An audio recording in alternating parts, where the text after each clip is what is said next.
Sagittarius, hello! Welcome dito sa iyong April 2024 reading. So, halina tignan ano ba tong mga dapat mong malaman ngayong kabuuan ng April or yung mga pwedeng mangyari sa iyo. Maraming salamat Sagittarius. Kung palagi ka nanonood ng ating mga readings at kung bago ka dito, please don't forget to like, share, follow, and subscribe. Regarding personal reading services naman, mag-PM lang po kayo sa aking Facebook page.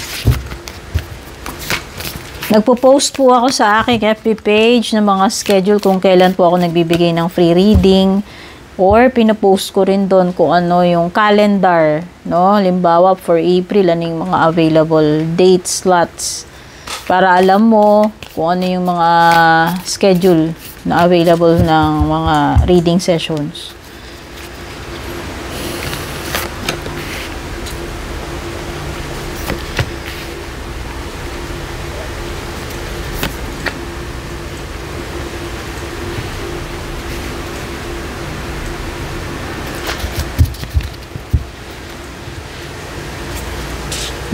Meron ka ditong Oba, Amaterasu, tsaka si Brigitte.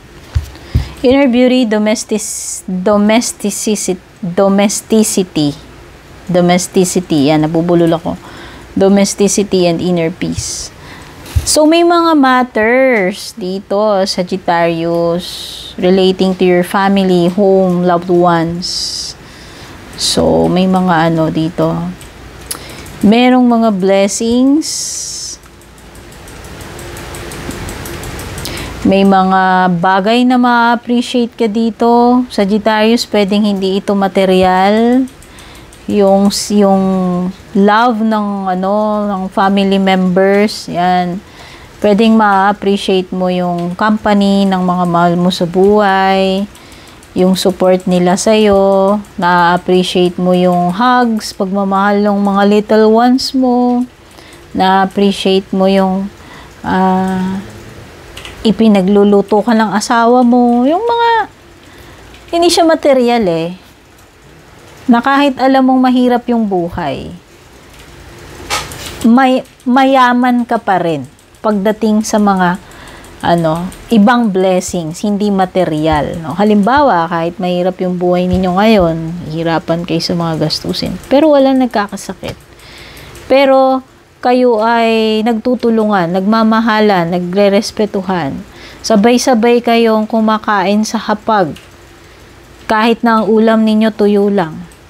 Yung bang mga blessings na gano'n na na-overwhelm yung puso mo sa sa joy. Kasi kahit hindi kayo pinagpala na maging burgess or masunod lahat ng layaw, luho ninyo, hindi kayo ganun kayaman, pero mayaman ka naman sa pagmamahal at doon mayaman, masaya ka, fulfilled ka kasi masaya kayo as a family. Okay, yun yung nafe-feel ko rito. No? You are appreciating inner beauty. Hindi yung kahirapan ang nakikita mo So, di ba iba ganun, pessimistic? Sabihin, ang hirap ng buhay, ganyan-ganyan. Puro reklamo araw-araw. Kailan ba unlad yung buhay ko? Kailan ba ako aasenso? Yun na nga Kaya nga siguro hindi umaasenso yung buhay nila. Puro sila reklamo. Pero ikaw, ang nakikita mo dito, hindi yung mga negatives. Ang nakikita mo yung kung anong meron ka. At hindi ka laging focus doon sa material. Pakatotoo tayo. Sinong may hindi kailangan ng pera? Diyan tayo bumibili ng diyan tayo kumukuha ng pambili ng kakainin, yung bigas, yung ulam, pangbayad ng kuryente, tubig, no? Pero minsan kasi, pag fixated tayo sa material, lalong nagiging mababaw yung lalong nagiging mababaw yung appreciation. Hindi mo na na-appreciate yung mga bagay na mas importante pa kaysa sa material, kaysa sa pera, na minsan hindi mo napapansin, meron ka nun. Pero in your case, Sagittarius, nakikita ko dito, na na-appreciate mo ito. Yung mga hindi kababawan, yung mga mas importante sa buhay. Okay? As long as walang nagkakasakit, di ba? Yun pa lang, masaya ka na. Dami mong anak, oo. Hindi naman bago yung tsinelas nila. Hindi naman bongga yung mga kama ninyo. Hindi kayo nakatira sa exclusive na condo or subdivision. Pero, sama-sama kayo, masaya kayo, walang nagkakasakit, kumpleto kayo. Walang nang bababaeng asawa, walang drug addict na anak, walang pasaway na yung mga ganito ganyan, nagtutulungan kayo, nagmamahalan kayo, pa lang. 'Di ba? Yun ay malaking biyaya na dapat ipagpasalamat mo, grateful mo araw-araw. 'Di ba? So yan 'yun. Kaya ka nga may inner peace kasi ayan hindi ka man ganun ka successful or ganun kayaman, hindi ganun karami yung datong mo, importante, kumpleto ka. Kasi andyan yung mga loved ones mo, nagmamahalan kayo, wala kayong problema, nakakatulog kayo na mahimbing kasi wala kayong mga tao na inaapi, inaargabyado, yung pinangkakain ninyo, galing sa marangal na paraan, halimbawa magtataho ka, or nagkakariton, basta hindi ka nang hold up, hindi ka nagbebenta ng mga illegal, hindi ka gumagawa ng masasama na nakakasira sa buhay ng ibang tao. Meron kang inner peace. You feel complete, you feel blessed, fulfilled, happy. Okay? So, yung ngayong April yan, the more na ma-appreciate mo yan, the more na ma-feel mo yan. Despite yung mga hirap ng buhay.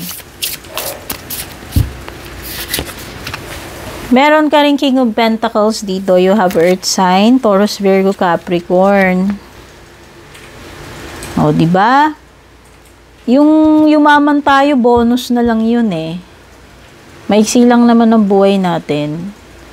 At hindi naman tatanungin sa kabilang buhay kung gaano kabongga ka na buhay. Ang tanong, gaano ka naging happy sa buhay mo? Milyonaryo ka man o pulube, homeless? Gaano ka nakapagbigay ng meaning sa isa pang soul na kagaya mo? Paano naging rich yung buhay mo? Ibig sabihin ng rich, hindi yung punong-puno ka ng naninilaw na ginto Ibig sabihin, mayaman, malalim na meaning ng kayamanan, hindi yung material. Yun yung sinasabi ko dito. King of Pentacles, so nakikita ko dito, possible na magkakaroon ka ng pera. Masosolve mo yung mga problems mo pagdating sa mga bayarin. Yan yung nakikita ko. Some of you will have a stable job kung naghahanap kayo. No, hindi yung pa extra lang. Pwedeng kayo, ma-regular, ma-permanente na. So, yan yung inaasam-asam ninyo kasi mahirap ang contractual, mahirap yung wala kang permanent na source ng income. So, yan. Pwedeng nakikita ko, this is a substantial and stable source ng income. Regardless kung malaking kinikita mo rito or hindi, ang importante meron kang trabaho. Yung hindi ka nag-iisip, ngayon may trabaho ka bukas, hindi ka na pwede, extra ka lang. Mga ganun. So, ayan, makakahanap ka dito ng trabaho kung saan ikaw ay magko-continue doon ng pagwo-work, no? And magkakaroon ka ng means to support your family para makapagbayad ng mga bills, dues. Ayan, source ng income. So, iba sa inyo makakatanggap kayong pera. Sahod man yan, no? Or kung may magbabayad man sa inyo, or kinita ninyo sa pagtitinda, negosyo, profit, returns ng investment, ayan. The Tower, merong something surprising mangyayari sa inyo ngayong April. May mga kailangan ng baguhin dito, Sagittarius, no? Do not resist this change. Kumbaga, change is coming, whether you like it or not. Kasi tower yan, the tower yan. Whether you like it or not, talagang mahihit ka ng tower. So, meron na, ibig sabihin, hindi na ito pwedeng i-delay pa. Hindi na ito pwedeng pigilan pa kung ano man itong pagbabago na kailangan gawin, Sagittarius. Tingnan na natin yung love life mo.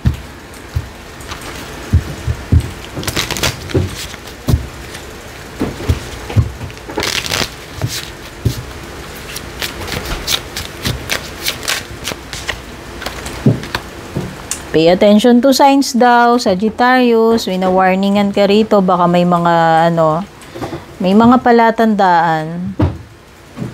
Synchronicities. Coincidences lang ba yan? O talagang merong something, no? Meron dito eh.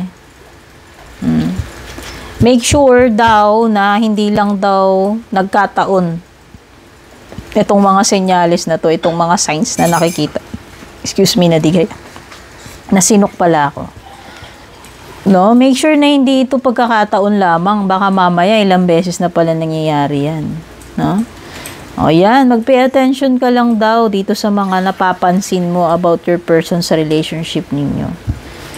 Okay? Kasi baka mamaya hindi lang coincidence yan. Take your power back. You are giving someone control over how you feel. Your happiness should only depend on you. Ikaw ang makakapagbigay ng own happiness mo, Sagittarius, hindi kung sino man. Manggagaling yan sa iyo. No? Maraming meaning eh. Sabihin natin, kahit love na love ka nung person mo, lahat ginagawa niya sa iyo. Eh kung talagang hindi mo naman siya type, hindi ka naman masaya, 'di ba? Kahit na tumalon pa siya sa tulay para lang sa iyo or tumalon sa kung saan. O 'di ba? Ibig sabihin kahit ibigay niya na lahat sa iyo kung hindi ka naman talaga masaya, ikaw ang makapagbigay ng your own true happiness. No, ikaw ang responsible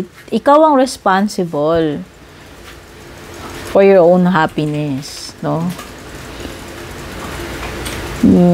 Ito ay something na kumbaga parang kanya-kanya yan na kanya-kanya tayo. Bawat isa sa atin, alam natin ano yung magpapasaya sa atin. At ikaw din ang magbibigay niyan sa sarili mo. Take your power back. Kung sakaling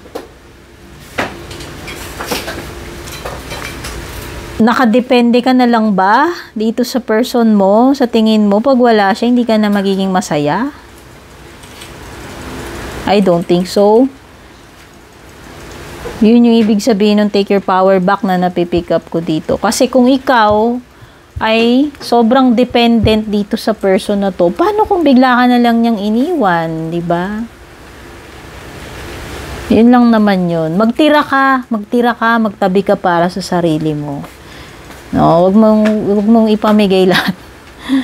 Magtabi ka kahit mga 1%, di ba? Importante may tinabi sa sarili.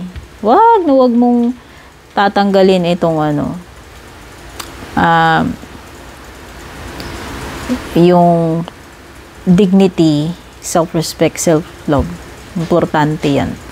Kasi pag wala ka rin yan sa sarili mo, hindi ka rin naman nila gagalangin, hindi ka nila rerespetuhin, hindi ka nila bibigyan ng importansya. Kung ikaw nga tingin nila kung ikaw nga wala ka respeto sa sarili mo, aba, di ba? So yung manggagaling, ikaw ang magsiset ng example. Kaya nga, ibigay mo muna sa sarili mo yun bago nila ibigay sa'yo. You are enough. The person you are meant to be, the person you're meant to be with will love you the way you are. You don't need to change. Feeling mo ba, pag di mo ginawa to, di ka niya mamahalin? No? Ay meron kang problema sa sarili mo pagka ganun. Feeling mo hindi ka enough Yung pa lang yung energy na niraradiate mo dun sa person mo, alam niya, desperado to sa akin. Lahat gagawin nito.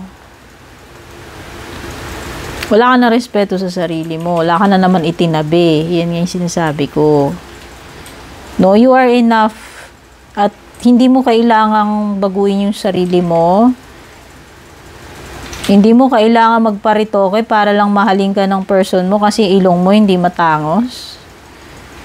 Or yung boobs mo hindi malaki. Or yung wet box mo hindi malaki. Diba?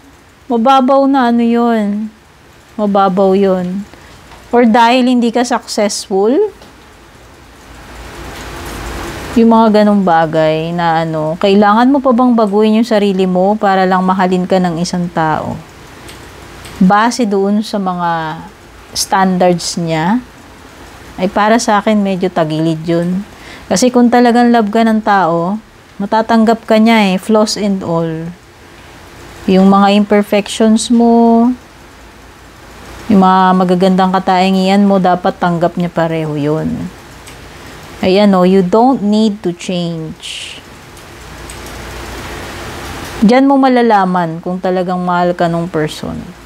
Wala kang dapat baguhin. Kung ano ka as is, tignan mo kung mag-i-stay siya sa'yo. Kumbaga sa munggo, yung mga bulok na munggo, yung mga butaw, lulutang yun ng kusa. Kaya malalaman mo. Wala kang dapat gawin. Lagyan mo lang siya ng tubig. No? Yun lang. Manatili ka lang doon sa tubig at lulutang na yung kung ano yung mga reject. Yun yung sinasabi ko. Embracing enthusiasm. Yan, nagsusumigaw ka sa happiness. Ibig sabihin, may mga darating sa iyong magagandang bagay. Blessings na magpapasaya sa iyo, na halos ikaw ay magtatalon, magsisigaw sa sobrang saya. Very enthusiastic yung energy mo dito. Baka may good news sa paparating sa iyo. Or yun na nga, may blessing, may magandang pangyayari. Mapapapalakpak yung paa mo sa saya. Okay? Voyage of the heart, love flows through you and to you. Ito na naman yung voyage of the heart. Lumabas na to kanina sa ibang sign, tsaka itong embracing enthusiasm. So, yun na nga, ang pagmamahal is two-way. No? Ibinibigay mo ang pagmamahal at nakaka-receive ka rin ng pagmamahal. Yun yung ibig sabihin nitong card na ito Tagusan yan. Hindi yan one way. Kaya magtaka ka na kung nag-i-stay ka pa sa isang relationship na one way. Dapat two way. Kung may capacity tayo to receive, we also have the capacity to give and vice versa. Kung pwede kang magbigay ng pagmamahal, dapat ikaw ay capable din na makareceive ng pagmamahal. Yun yung meaning na yun. Take care and God bless, Sagittarius.